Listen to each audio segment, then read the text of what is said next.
Hello everyone, आज हम glomerular filtration rate को ही कंटिन्यू करेंगे कि कौन सी फोर्सेस है ग्लोमेरुलर फिल्ट्रेशन रेट के अंदर जो फेवर करती हैं। पिछले लेक्चर से ही कंटिन्यू करेंगे और फिर ट्यूबुलर रीअब्जॉर्प्शन की तरफ मूव करेंगे।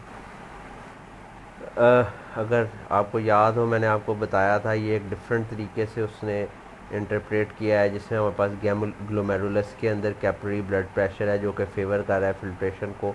ये ह्यूमंस के अंदर तकरीबन 55 के करीब है।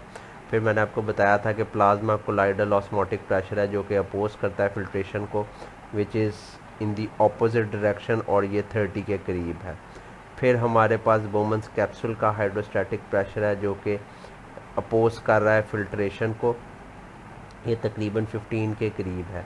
अगर हम सम अप करें और लास्ट लेक्चर के अंदर जो आपको इक्वेशन दिखाई थी उसको कंक्लूड करें तो ये देखो 55 माइनस 30 प्लस 15, तो हमारे पास एक नेट फिल्ट्रेशन प्रेशर बनता है 10 मिलीमीटर ऑफ मर्करी, जो कि ग्लोमेरुलर फिल्ट्रेशन रेट को फेवर करता है। अब अगर आप इसकी स्कीमेटिक पाथवे को अगर हम देखें स्कीमेटिकली, तो एफरंट आर्ट्रियोल है, इफरंट आर्ट्रियोल है, फिर ब्लड इन ग्लोमेरुलस है, फ्लूइड इन बोमन्स कैप्सूल है। कौन कौन सी फोर्सेस हैं जो फेवर कर रही हैं फिल्ट्रेशन को और कौन सी हैं जो अपोज कर रही हैं। तो अगर आप देखो तो ग्लोमेरुलर कैपिलरी हाइड्रोस्टैटिक प्रेशर जो है ऑफ ब्लड, ये इसको फेवर कर रहा है। Oncotic pressure of fluid in the Bowman's capsule जो है दैट इज़ इनकॉन्सिक्वेंशियल, या बहुत कम। क्यों, क्या वजह हो सकती है इसकी? इसलिए कि यहाँ पे मीडियम और हाई मॉलिक्यूलर वेट प्रोटीन्स जो हैं वो फिल्टर ही नहीं होती, तो यहाँ पे कोई ऐसा ऑनकोटिक प्रेशर एग्जिस्ट ही नहीं करता। इसके मुकाबले में फोर्सेस जो अपोज करती हैं फिल्ट्रेशन को, उसके अंदर हमारे पास प्लाज्मा ऑनकोटिक प्रेशर है with in the glomerular capillary. Second हमारे पास है hydrostatic pressure in the Bowman's capsule. तो ये जो है ये अपोज करती हैं, और अगर आप नेट फिल्ट्रेशन प्रेशर निकालोगे तो वो ज़्यादा होगा, वो फेवर करेगा movement of blood in the glomerulus into the fluid in the Bowman's capsule. तो जो भी चीज़ है वो यहाँ से फ़िल्टर हो के, और आपको याद हो मैंने आपको डायग्राम दिखाई थी जिसमें पोर्स थे, फिर ए सेलुलर बेसमेंट मेम्ब्रेन थी और नीचे फुट प्रोसेसेस थे जिसके दरमियान में फिल्ट्रेशन स्लेट्स थी। तो जो भी सब्सटेंसेस हैं वो पास होके ब्लड इन दी ग्लोमेरुलस से फिल्ट्रेट के साथ यहाँ पे आ जाते हैं, और इसको हम यहाँ पे अब कहेंगे ग्लोमेरुलर फिल्ट्रेट या अल्ट्रा फिल्ट, और ये अल्ट्रा फिल्ट्रेट आगे मूव करेगा toward the proximal convoluted tubules loop of Henle and distal convoluted tubule.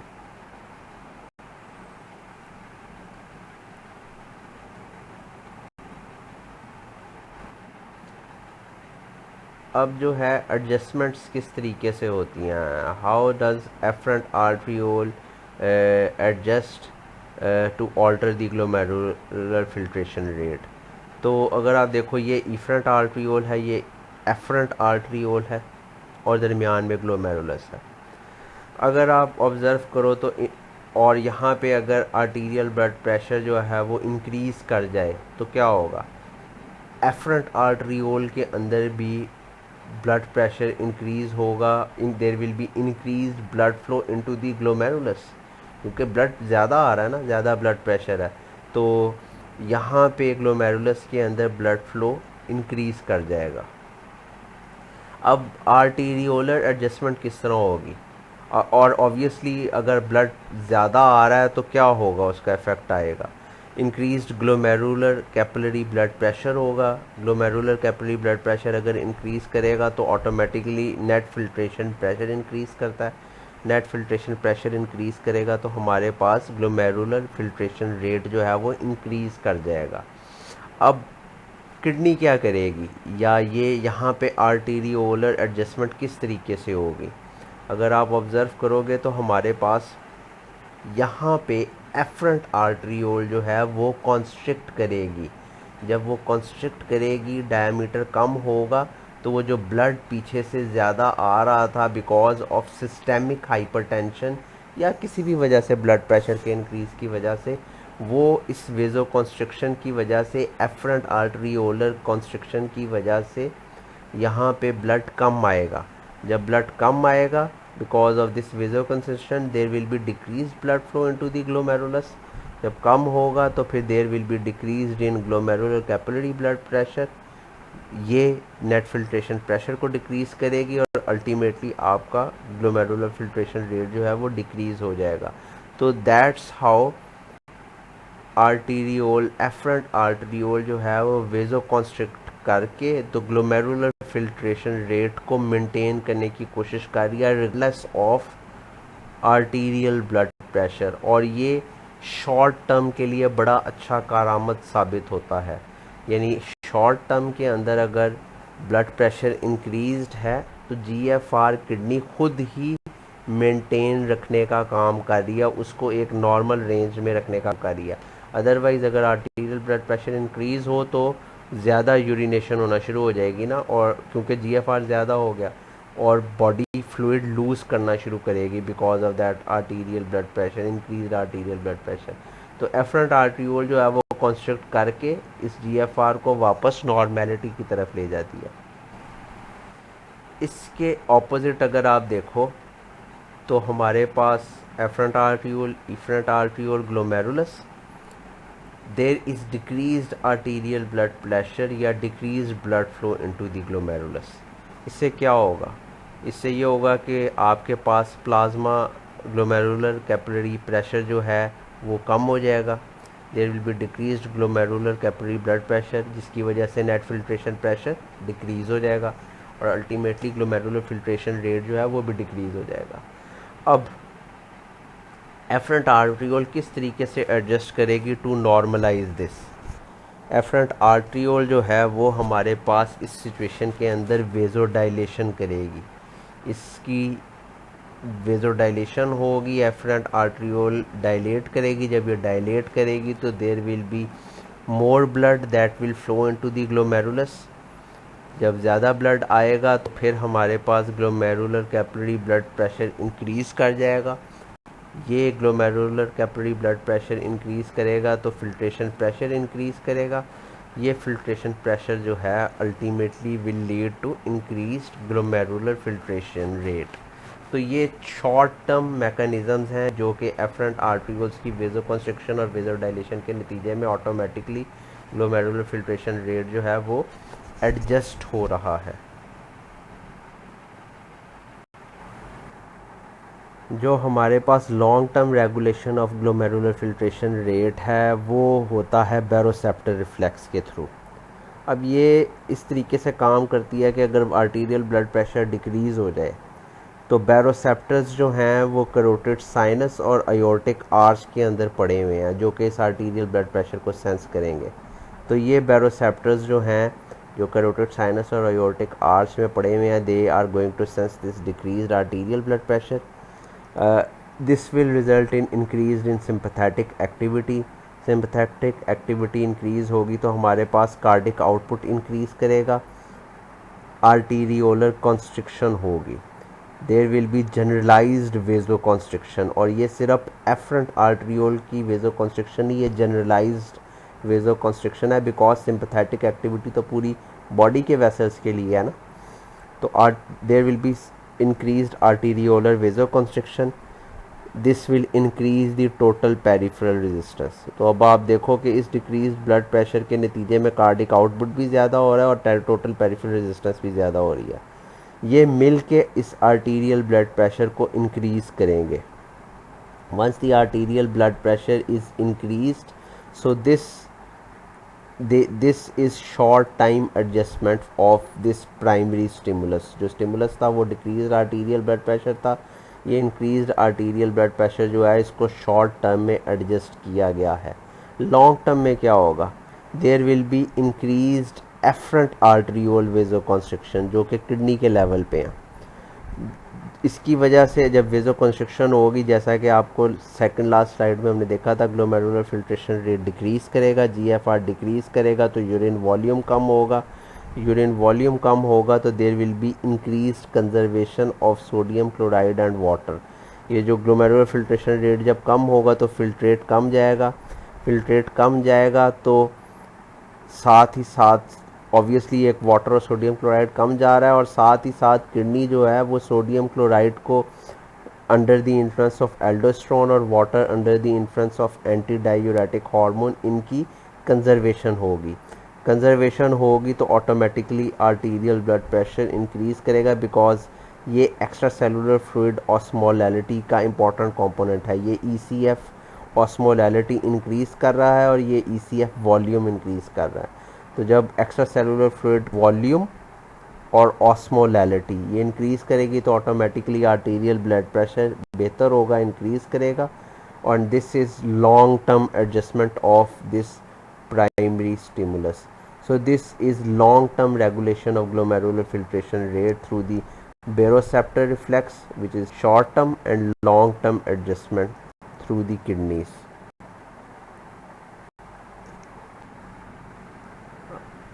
अब जैसा कि हमने डिस्कस किया था, इस एरिया को अगर मैं मैग्नीफाई करूं जिसमें जो हमारे पास डिस्टल कॉन्वोल्यूटेड ट्यूब्यूल है वो ग्लोमेरुलस के बिल्कुल पास से जाके मूव करके जाती है, तो ये यहाँ पे एक स्ट्रक्चर बनाती है और इस सर्कल को इसने मैग्नीफाई किया है।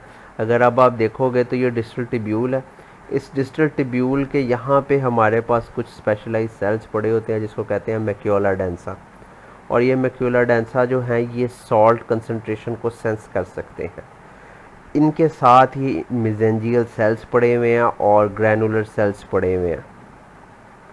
तो अब हो ये रहा है कि ये मिल के एक स्ट्रक्चर बना रहे हैं जिसको कह रहे हैं juxtaglomerular apparatus, and this juxtaglomerular apparatus is very important. ये रेनिन स्क्रीट करवाएगा और रेनिन स्क्रीट होगा तो आगे चल के वो रेनिन एंजियोटेंसिन एल्डोस्टेरोन सिस्टम को एक्टिवेट करेगा, बिल्कुल वैसे ही जैसे हमने एंडोक्राइनोलॉजी के अंदर जब किडनी को टच किया था तो तब हमने इसको डिस्कस किया था। एक दफ़ा फिर अगर हम इस रेनिन एंजियोटेंसिन एल्डोस्टेरोन सिस्टम को एनालाइज करें तो हमारे पास अगर ये स्टिमुलाई है जिसमें डिक्रीज सोडियम क्लोराइड है, एक्स्ट्रा सेलुलर फ्लूइड वॉल्यूम है या डिक्रीज्ड आर्टीरियल ब्लड प्रेशर है, ये किडनीज को स्टिमुलेट करता है और किडनीज से जे सेल्स यानी जक्स्टाग्लोमेरुलर सेल्स से रेनिन स्क्रीट करवाता है। रेनिन जो है वो एक्ट करेगा on angiotensinogen which is synthesized by the liver. This renin will convert this angiotensinogen into angiotensin 1। ये तो पहला स्टेप है। फिर हमारे पास लंग्स जो हैं वो स्क्रीट करते हैं एंजियोटेंसिन कन्वर्टिंग एंजाइम। ये एंजियोटेंसिन कन्वर्टिंग एंजाइम जो है इस एंजियोटेंसिन 1 को एंजियोटेंसिन 2 के अंदर कन्वर्ट करता है। अब ये एंजियोटेंसिन 2 जो है वो जाके एड्रीनल कॉर्टेक्स पे एक्ट करेगा और एड्रीनल कॉर्टेक्स से एल्डोस्टेरोन स्क्रीट करवाएगा विच इज़ अ मिनरलोकॉर्टिकॉइड। ये एल्डोस्टेरोन जो है ये अगेन किडनीज पे एक्ट करेगा और किडनीज से सोडियम क्लोराइड की रीएब्जॉर्प्शन करवाएगा। ऑब्वियसली सोडियम की रीएब्जॉर्प्शन करवाएगा फ्रॉम दी किडनी ट्यूब्यूल्स जिसमें डिस्टल और कलेक्टिंग ट्यूब्यूल्स हैं, तो साथ ही साथ वाटर की भी रीअब्जॉर्प्शन हो सकती है under the influence of anti diuretic hormone. So this is a bird's eye view of renin angiotensin aldosterone system, और ये हमने एक डिफरेंट डायग्रामेटिक तरीके से एंडोक्राइनोलॉजी के अंदर जब हमने एड्रीनल ग्लैंड पढ़ा था तो हमने किडनी के कॉन्टेक्स्ट में उसको डिस्कस किया था। जब सोडियम क्लोराइड की रीअब्जॉर्प्शन होगी तो sodium chloride will hold water in the extracellular fluid. Angiotensin 2 जो है इसके अलावा आर्टीरियोलर वेजोकॉन्स्ट्रिक्शन करवाता है, it increases the thirst and fluid intake, और साथ ही साथ it also increases vasopressin which is called as anti diuretic hormone. Vasopressin जो है वो एंटी डायूरेटिक हार्मोन जो है ये हाइपोथैलेमस से निकलेगा, पोस्टीरियर पिट्यूटरी से होता हुआ ये आएगा, किडनी के ऊपर एक्ट करेगा और किडनी से वाटर की एब्जॉर्प्शन करवाएगा, रीअब्जॉर्प्शन होगी। अब वाटर की भी कंजर्वेशन हुई along side sodium chloride. This water combined with this increased thirst and increased arteriolar constriction, ये तीनों चीज़ें मिल के correction of arterial blood pressure, ECF volume और सोडियम क्लोराइड करती हैं। तो ये रेनिन एंजियोटेंसिन एल्डोस्टेरोन सिस्टम बहुत इंपॉर्टेंट सिस्टम है जो कि जक्स्टाग्लोमेरुलर सेल्स जो कि किडनी के अंदर पड़े हुए हैं उनके साथ रिलेटेड है, जक्स्टाग्लोमेरुलर ऑपरेटस के साथ रिलेटेड है, जहाँ से रेनिन जे सेल से स्क्रीट हो रहा है और वो ये पूरी कैस्केड जो है उसको चला रहा है, जिसमें हमारे आर्टीरियोलर वेजो कंस्ट्रक्शन है, increase thirst and fluid intake है, इंक्रीज्ड वेजोप्रेसिन रिलीज है फ्रॉम दी पोस्टीरियर पिट्यूटरी, जो कि आपको मैंने बताया था हाइपोथैलेमस से सिंथेसाइज होता है, पोस्टीरियर पिट्यूटरी में स्टोर होता है, उसकी वजह से वाटर रीअब्जॉर्प्शन है। फिर एंजियोटेंसिन 2 एड्रीनल कॉर्टेक्स पे एक्ट करके एल्डोस्टेरोन भी रिलीज होता है। ये एल्डोस्टेरोन जो है किडनीज पे एक्ट करके सोडियम क्लोराइड की रीअब्जॉर्प्शन करवाता है। ये सारे मिल के करेक्ट करते हैं आर्टीरियल ब्लड प्रेशर को या एक्स्ट्रा सेलुलर फ्लूइड वॉल्यूम को, साथ ही साथ सोडियम क्लोराइड की कंसंट्रेशन भी मेंटेन होगी। तो this is called as renin angiotensin aldosterone system. अब रैस के कॉन्टेक्स्ट में ही इम्पॉर्टेंट चीज़ ये है कि how does kidney counter vasoconstrictive effects of renin angiotensin aldosterone system, because vasoconstriction हो रही है तो फिर तो किडनी के लेवल पे भी हो सकती है ना। तो अगर आप देखो ये हमारा प्राइमरी स्टिमुलस था जिसकी वजह से रेनिन रिलीज़ हो रहा था। अब ये किडनी से जे सेल से रेनिन इंक्रीज़ करवाएगा, जब रेनिन निकलेगा तो एंजियोटेंसिन को कन्वर्ट करेगा, एंजियोटेंसिनोजिन को एंजियोटेंसिन 1 में, एंजियोटेंसिन 1 एंजियोटेंसिन 2 में कन्वर्ट हो जाएगा। ये एंजियोटेंसिन 2 जो है ये किडनीज के ऊपर एक्ट करता है and it causes release of vasodilator renal prostaglandins.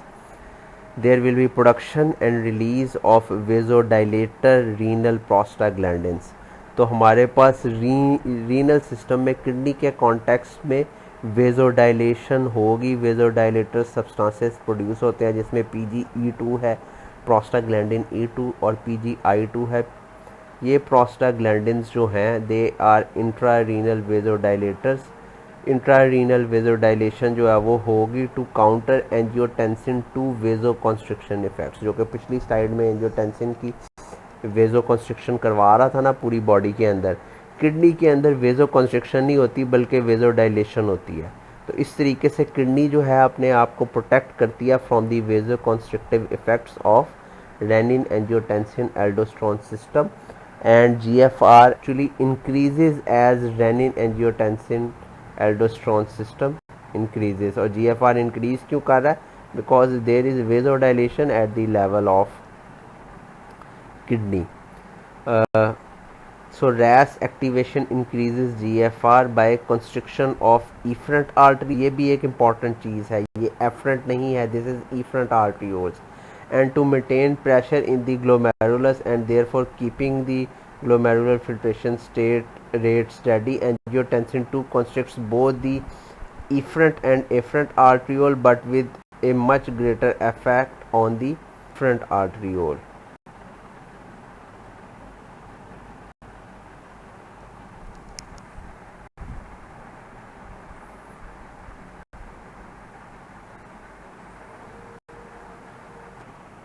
फिर हमारे पास थर्ड इम्पॉर्टेंट चीज़ है ट्यूब्यूलोग्लोमेरुलर फीडबैक। और अगर आप इसके अंदर देखोगे तो अगर आर्टीरियल ब्लड प्रेशर इंक्रीज हो, इसके नतीजे में हमारे पास increase driving pressure into glomerulus होगा, साथ ही साथ हमारे पास इंक्रीज ग्लोमेरुलर कैपिलरी प्रेशर होगा जिसकी वजह से नेट फिल्ट्रेशन प्रेशर इंक्रीज़ करता है।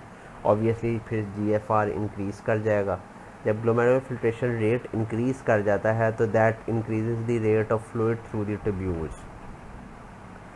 This will stimulate macula densa to release vasoactive chemicals. और ये वेजो एक्टिव केमिकल्स जो हैं हमारे पास उसके अंदर अगर आप देखोगे तो देयर इज़ एडिनोसिन ATP जो कि एफरेंट आर्टरियोलर वेजो कंस्ट्रक्शन करवाते हैं। जब ये होगी तो ऑटोमेटिकली हमारे पास there will be decrease blood flow into the glomerulus, और ब्लड फ्लो कम होगा तो ग्लोमेरुलर कैपिलरी प्रेशर नॉर्मलाइज होगा, और GFR जो कि इंक्रीज हुआ था because of this increase arterial blood pressure वो नॉर्मलाइज रहने की कोशिश करेगा, GFR नॉर्मल हो जाएगा वापस।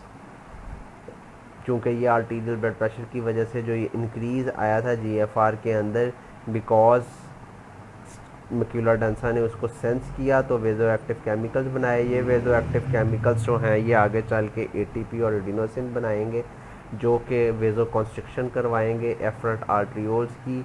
उसके नतीजे में ब्लड फ्लो इनटू ग्लोमेरुलस कम होगा, ग्लोमेरुलर कैपिलरी प्रेशर नॉर्मलाइज हो जाएगा, ultimately GFR will return to normal. So this is tubuloglomerular feedback mechanism of autoregulation. अब अगर आप देखो तो some vasodilators also are also secreted like nitric oxide, prostaglandins E2, I2, ये तो मैंने पहले भी डिस्कस किया, और ब्रेडिकाइनिन। अगर आप देखो तो आर्टीरियल ब्लड प्रेशर अगर कम है तो उसकी वजह से ड्राइविंग प्रेशर इनटू ग्लोमेरुलस कम होगा, GFR। ऑब्वियसली ग्लोमेरुलर कैपिलरी का प्रेशर कम होगा, ग्लोमेरुलर कैपिलरी का प्रेशर कम होगा तो ग्लोमेरुलर फिल्ट्रेट जो है वो कम बनेगा, because net filtration pressure decrease कर गया तो GFR डिक्रीज़ कर जाएगा। There will be decrease rate of fluid through the tubules, जिसके नतीजे में हमारे पास मैक्यूला डेंसा जो है इसको सेंस करके वेजो एक्टिव केमिकल्स जो मैक्यूला डेंसा सक्रीट करता है, जिसमें ATPs हैं, एडिनोसिन है, उनकी सक्रीशन को लिमिट करेगा, लेस कर देगा। जब वो लेस हो जाएगा तो there will be increase blood flow into the glomerulus, glomerular capillary pressure normalise होगा and GFR will return to normal. इसके साथ साथ मैंने आपको मेंशन किया हुआ है कि वेजोडाइलेटर सब्सटेंसेस तो हैं ही, जिसमें नाइट्रिक ऑक्साइड है, TgE2 है, I2 है, ब्रेडिकाइनिन है, जो कि वेजोडाइलेशन कॉज कर सकते हैं एफरेंट आर्ट्रियोल्स की, और GFR को नॉर्मलाइज करवाने के अंदर रोल प्ले कर सकते हैं। So this is an illustration of the percentage of filtered substances that are remaining in the tubular fluid in the various tubule segments। और अगर आप देखोगे तो हमारे पास ये प्रॉक्सिमल ट्यूब्यूल है, लूप ऑफ हैंडले है, डिस्टल ट्यूब्यूल है और कलेक्टिंग डक्ट्स है।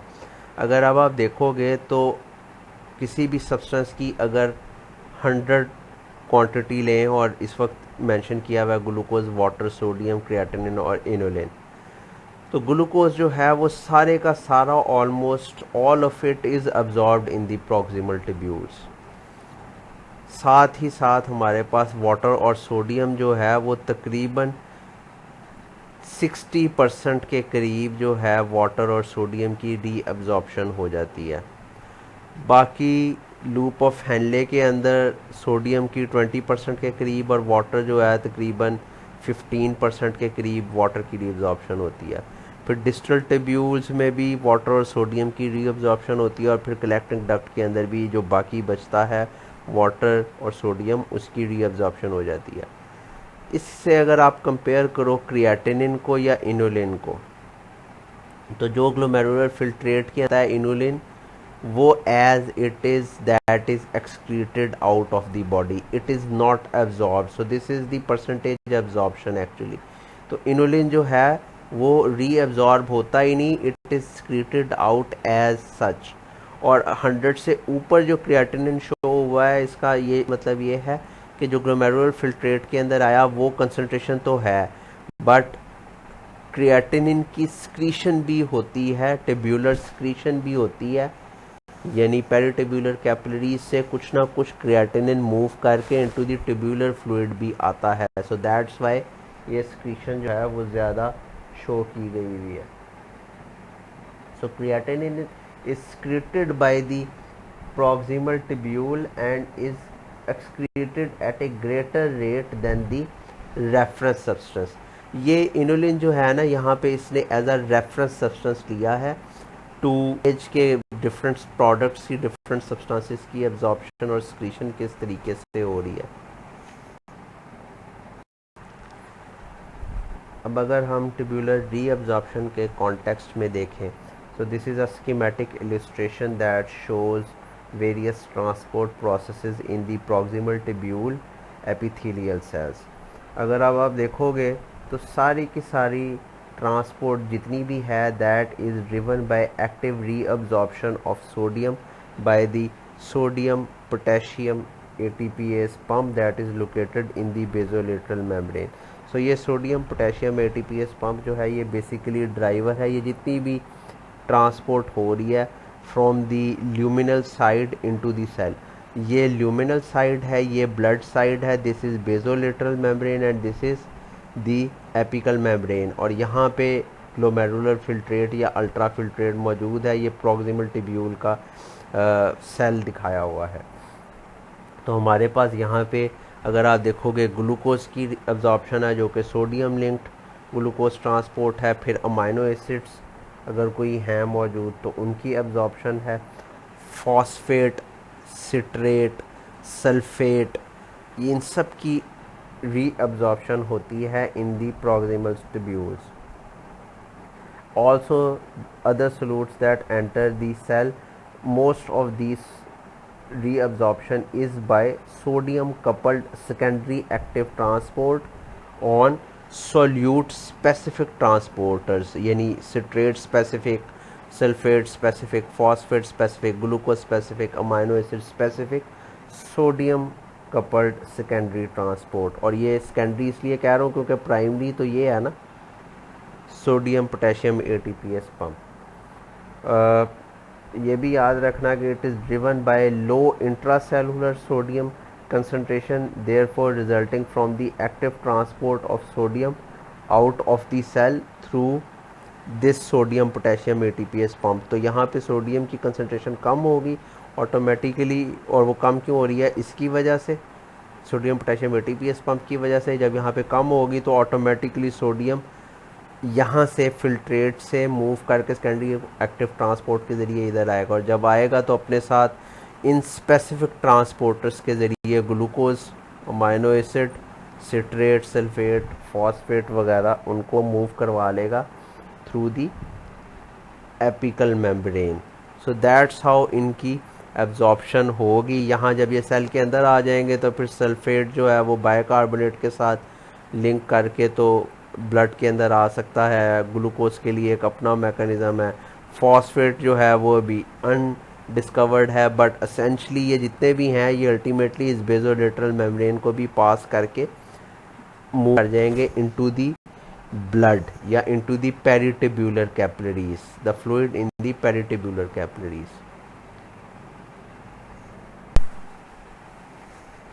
This is schematic illustration of bicarbonate reabsorption and acid secretion in the proximal tubule।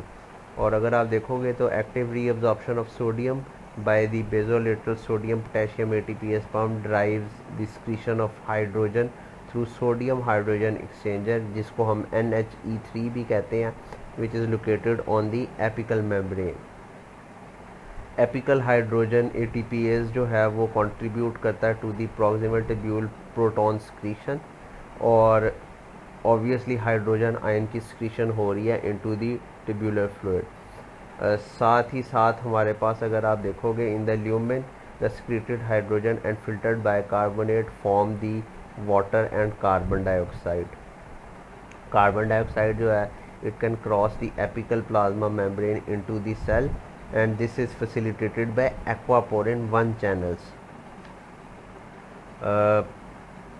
फिर हमारे पास इंट्रासेलुलर कार्बन डाइऑक्साइड जो है that combines with water to form hydrogen and bicarbonate again. तो ये आपके पास एक बर्ड्स आई व्यू आपको मिलेगा इसमें, जिसमें हाइड्रोजन और बाइकार्बोनेट की स्क्रीशन हो रही है हाइड्रोजन की एंड बाइकार्बोनेट की रीअब्जॉर्प्शन हो रही है। और this is the mechanism by which urine actually controls the acid base balance. अगर आप इसको अंडरस्टैंड कर लोगे तो आपको आइडिया हो जाएगा। और यूरिन एक एसिडिक किडनी जो है वो एक एसिडिक यूरिन सक्रीट कर सकता है। ये सारे का सारा मैकेनिज्म प्रॉक्सिमल टिब्यूल के अंदर होगा। अगर आप देखो तो ये हमारे पास जो सोडियम पोटेशियम ATPase पंप है वो इंट्रासेलुलर कंसंट्रेशन ऑफ सोडियम को डिक्रीज़ कर रहा है। जब ये कंसंट्रेशन डिक्रीज़ करेगी, सोडियम जो है कम हो जाएगा सेल के अंदर, तो NHE3 सोडियम हाइड्रोजन एक्सचेंजर वो सोडियम को अंदर लेके आएगा। जब सोडियम इंट्रासेलुलरली मूव करेगा तो हाइड्रोजन जो यहाँ पे प्रोड्यूस हुआ था वो बाहर की तरफ जाएगा। साथ ही साथ हाइड्रोजन ATPase पंप भी एपिकल मेम्ब्रेन पे पड़ा होता है। ये हाइड्रोजन ATPase पंप जो है it will also take hydrogen and go into the tubular fluid, यानी जो ग्लोमेरुलर फिल्ट्रेट है या जो फ्लूइड है वहाँ पे ये अब हाइड्रोजन आयन मौजूद है। अब जो बाइकार्बोनेट आयंस फिल्टर होके आए थे, हाइड्रोजन उसके साथ बाइंड करेगा इंट्रासेलुलर या इंट्रा सेलुलर नहीं कहना चाहिए, जो एपिकल मेम्ब्रेन के पास बिल्कुल कार्बोनिक एनहाइड्रेज पड़े हुए हैं, इनको एपिथेलियल कार्बोनिक एनहाइड्रेज भी कहते हैं। वो हाइड्रोजन और बाइकार्बोनेट को कंबाइन करवाएंगे और वाटर और कार्बन डाइऑक्साइड बनाते हैं। कार्बन डाइऑक्साइड जो है ये इस एक्वापोरिन 1 चैनल के ज़रिए वापस सेल के अंदर आ सकता है। This carbon dioxide combines with water to form H positive and bicarbonate ions through the influence of carbonic anhydrase enzyme, यानी कार्बन डाइऑक्साइड और वाटर मिलके हाइड्रोजन आयंस और बाइकार्बोनेट आयंस अगेन बनाएंगे। जो बाइकार्बोनेट है वो अब एब्जॉर्ब हो रहा है थ्रू दिस NBCE1 चैनल, जिसको हम को ट्रांसपोर्टर सोडियम बाइकार्बोनेट को ट्रांसपोर्टर भी कहते हैं, या क्लोराइड बाइकार्बोनेट एक्सचेंजर के ज़रिए भी बाइकार्बोनेट की रीअब्जॉर्प्शन हो रही है। So bicarbonate is moving into the blood and hydrogen is moving into the tubular fluid. और अगर आप देखोगे तो इसके अंदर अगर बॉडी के अंदर यहाँ पे एसिडिक कंडीशन है तो bicarbonate will come and neutralize that hydrogen, increase hydrogen concentration, और साथ ही साथ किडनी हाइड्रोजन आयन स्क्रीट भी कर रहा है इनटू द ट्यूब्यूलर फ्लूइड और बाइकार्बोनेट की अल्टीमेटली रीअब्जॉर्प्शन हो रही है। सो इस तरीके से एसिड बेस बैलेंस के कॉन्टेक्स्ट में जो प्रॉक्सिमल ट्यूब्यूल्स हैं वो काम कर सकते हैं और एसिड बेस बैलेंस को रेगुलेट कर सकते हैं। फॉर एग्ज़ाम्पल यहाँ पे अगर अल्कलाइन कंडीशन है तो ऑब्वियसली फिर हमारे पास बाइकार्बोनेट की सिक्रीशन जो है वो मिनिमाइज़ हो जाएगी, स्टॉप हो जाएगी बाइकार्बोनेट की रीअब्जॉर्प्शन, और जितना भी बाइकार्बोनेट है जो फिल्ट्रेट के अंदर है वो अल्टीमेटली आगे जाके यूरिन के अंदर से एक्सक्रीट आउट हो जाएगा, यानी बॉडी एक अल्कलाइन यूरिन एक्सक्रीट करेगी। लेकिन अगर यहाँ पे एसिडिक कंडीशन है तो बॉडी जो है वो इस पूरे मैकेनिज़्म के ज़रिए हाइड्रोजन आयन को यूरिन के अंदर एक्सक्रीट कर सकती है, बिकॉज ज़्यादा हाइड्रोजन आयन मूव करके NHE3 और हाइड्रोजन ATPase के ज़रिए इस ट्यूब्यूलर फ्लूइड में आएंगे, और अल्टीमेटली चूँकि बॉडी के अंदर एसिडिक कंडीशन है तो बाइकार्बोनेट कम है पहले, तो जो एक्स्ट्रा हाइड्रोजन आयन है they will be excreted out into the urine via this tubular fluid. So this system is also responsible for maintaining acid base balance of the body, और kidney जो है इसीलिए एक important buffer है because it plays an important role in regulation of acid base balance.